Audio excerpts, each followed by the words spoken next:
құрметті мектеп бітіруші талапкерлер. Сіздерді оңтүстік Қазақстан мемлекеттік педагогикалық университетінің жаратылыстану факультеті химия кафедрасына оқуға шақырамыз. Біздегі мамандықтар химия және химия биология мамандықтарын алып шығады. Біздің кафедрада 4 ғылыми лабораториялық жұмыстар жолға қойылған, барлығы электрондық түрде қамтамасыз етілген, сіздерге қызмет етуге дайын. Кафедрада химия үйірмесі, сонымен қатар оңтүстік химия жас қырандары атты бізде үйірме жұмысқа қойылған. Ол үйірме қазіргі таңда жұмыс істеп жатыр. Ал енді кафедрадағы осы жетістіктерге, қол жеткізген жетістіктерге тоқталатын болсақ, біздің арамызда ғылыми тұрғыда алға шыққан өзіміздің студенттеріміз бар. Тоқтамыс Нұрболат: мен жамбасам лапылдап, сен жамбасаң лапылдап, біз жамбасақ лапылдап, аспан қалай ашылмақ деп түрік ақын айтқандай, Нұрболат біздің мақтанышымыз. Талай конкурс, олимпиадаларға қатынасты. Академиялық ұтқырлық аясында Польша мемлекетінде болып қайтты. Ғылыми жобасы білім алушыларға ағылшын тілінде сабақ бере отырып, танымдық дағдыларды қалыптастыру.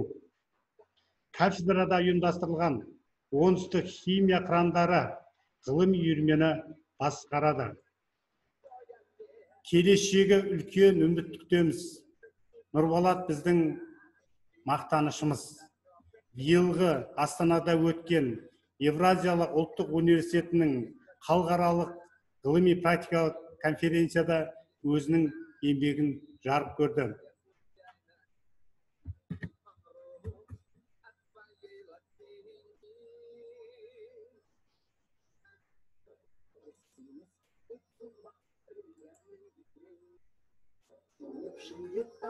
Для библиотеки, если те профессора, что студентов учат, корем школяра. Насмерть не замучим, если насмерть не упьюсь. На хмельной девушке обязательно вернусь. Вам, друзья! Болатова Самал, 125-17 тобының басшысы. Ізгілік пен ізденісті тұмарылған, жан-жақты білімді, шәкірт бәсекеге қабілетті болу қалыптасу үрдісінде өзін жан-жақты көрсете білетін студент. Ғылыми ұстанымы имитациялық модельдеу негізінде химияны оқытуда компьютерлік оқыту бағдарламаларын пайдалану. Биылғы Астанадағы Лев Николаевич Гумилев атындағы Евразиялық ұлттық университетінде өтілген халықаралық ғылыми практикалық конференция жинағына еңбегі шықты.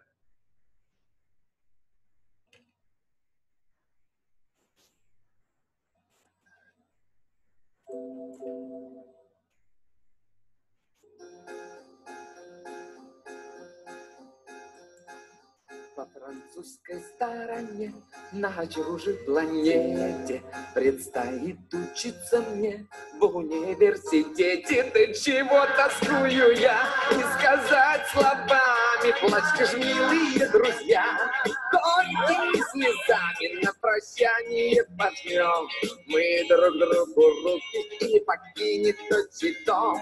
Мученик науки, вот стою, держу весло, через миг отчали, сердце бедное свело скорбью и печалью.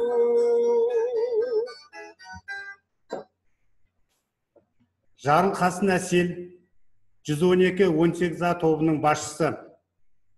Адам баласынан ақыл, ғылым, ар, мінез деген нәрселермен озады деген ұлы Абай бабамыздың айтқан сөзіндей, Әсел келешекте нағыз маман иесі болатынына кәміл сенеміз.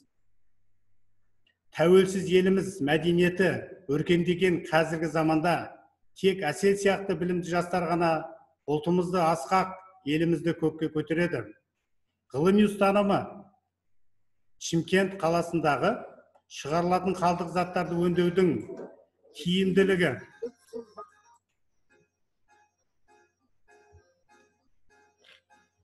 По французской стороне на чужой планете предстоит учиться мне в университете. Да чего тоскую я, не сказать словами. Плачьте ж, милые друзья, горькими слезами на прощание пожмем мы друг другу руки, и покинет то. Ученик науки, вот стою, держу весло, через миг отчалит сердце бедное. Бақдәулетұлы Аян, 125-18 тобының белсенді студенті. Білекті бірді жығар, білімді мыңды жығар деген бабаларымыз айтқандай, Аян білімді студент. Айналысып жүрген ғылыми жұмысы кикоты шөбінің адам денсаулығы үшін тигез пайдасын зерттеу.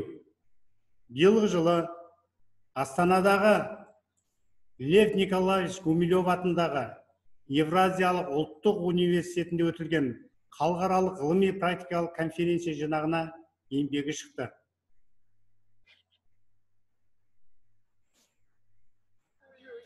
Не сказать словами, плачьте ж, милые друзья, горькими слезами на прощание.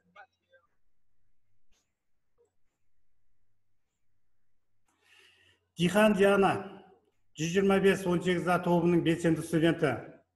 Білімді ұрпақ еліміздің болашағы ертеңі. Сондай жастардың бірі Диана.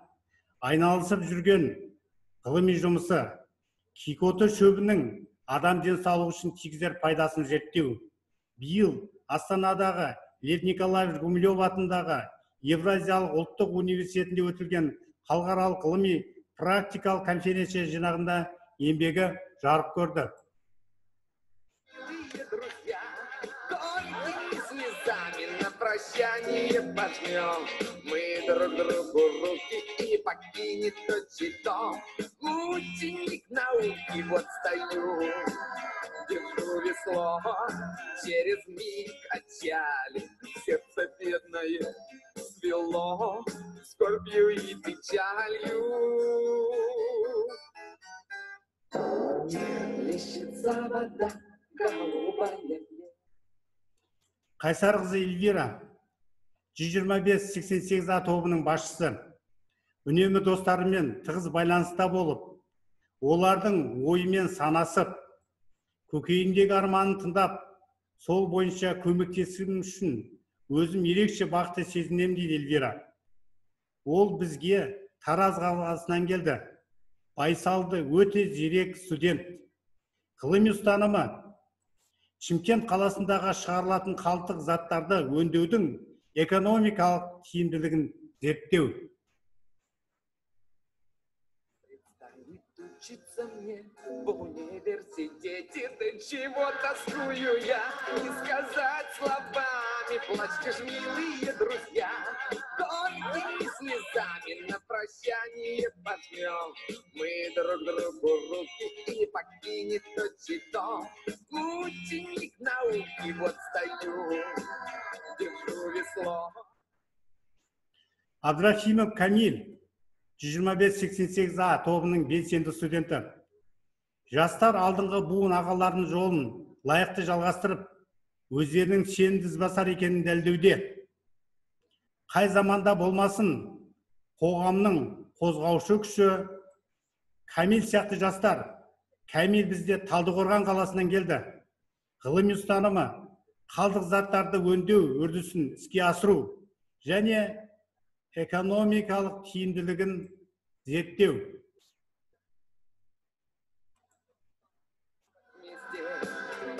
Соберу, если на чужбине я случайно не помру от своей латыни. Предстоит учиться мне в университете, да чего тоскую я, не сказать плачьте ж, милые друзья, горькими слезами на прощание пожмем мы друг другу. Балқыбек Қауқар, 125-17 А тобының белсенді студенті. Ұстаз деген ұлы мамандықтың тұтқасын ұстап, тамырдай жан-жаққа тарамдалған мектеп тынысына, ұстаздың тынымсыз тіршілігіне қанығып келе жатқан жас студент Гауһардың алар асулары әлі алда. Гауһардың ғылыми жобасы білім алушыларға ағылшын тілінде сабақ бере отырып, құзыреттілікті қалыптастыру. Биыл Астанада өткен Лев Николаевич Гумилев атындағы Евразиялық ұлттық университетінде өтілген халықаралық ғылыми практикалық конференциясында еңбегі жарияланды. Придет, когда встретимся мы снова всех вас вместе. Соберу по французской стороне на чужой планете. Предстоит учиться мне в университете. Да чего тоскую я, не сказать словами. Плачьте ж, милые друзья, горькими слезами на прощание пожмем мы друг другу руки и покинет то. Өтеш Сұхра, 125-38 А тобының белсенді студенті. Халықты халықпен, адамды адаммен теңестіретін білім деп ұлы жазушымыз Мұхтар Әуезов айтқандай, елімізді өркениетке апарар жолдың бастауында дегендей өзін жан-жақты көрсетіп келе жатқан студенттің бірі Өтеш Сұхра. Сұхраның ғылыми жобасы білім алушыларға ағылшын тілінде сабақ бере отырып, функционалдық сауаттылықты қалыптастыру.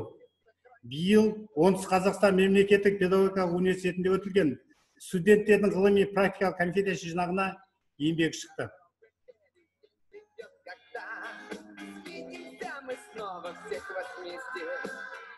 Соберу, если на чужбине я случайно не помру от своей латыни.